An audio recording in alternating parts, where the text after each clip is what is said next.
I'm Kat Greenleaf. This is Talk Stoop. I'm so honored today to be joined by Mr. Nicholas Kristof, not only an op-ed columnist for the New York Times, What is your name? Nicholas Kristof, in the New York Times. but also author of Half the Sky. Delighted to be here, Ken. That was a mouthful, but it all sounded really good.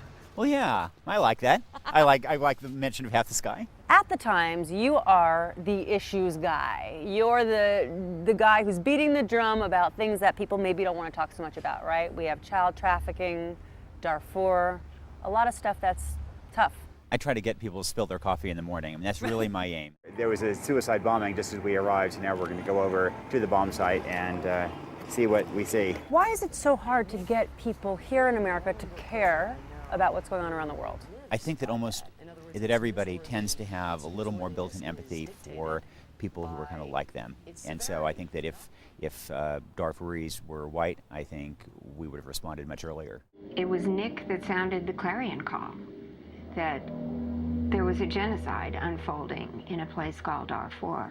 One of the challenges one has as a journalist is to try to show that the people out there suffering are just like you and me.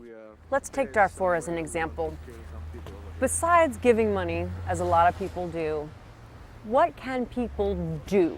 You know, I think it's actually maybe not so much about sending money as about advocacy, about pressure. I think it comes down to holding our leaders' feet to the fire and making this an issue that has real costs to them. Walking behind me and my small film crew is Nicholas Kristof, a two-time Pulitzer Prize winning journalist for the New York Times. And he's here with a single objective: to make you care about what's just over the hill.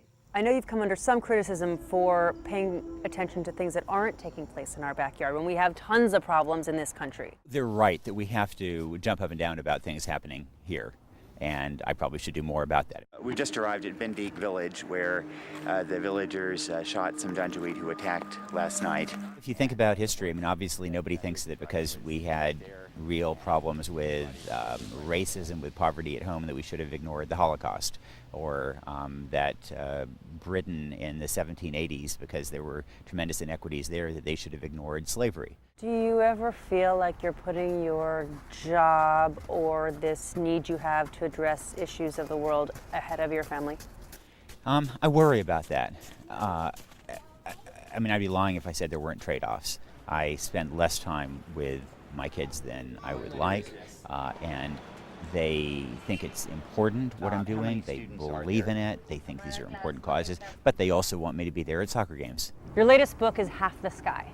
Tell me about it. The argument in Half the Sky is that if you want to address global poverty, if you want to address terrorism and security, then the most cost-effective way of doing that is to focus on women and girls, educating them, and bringing them into the economy.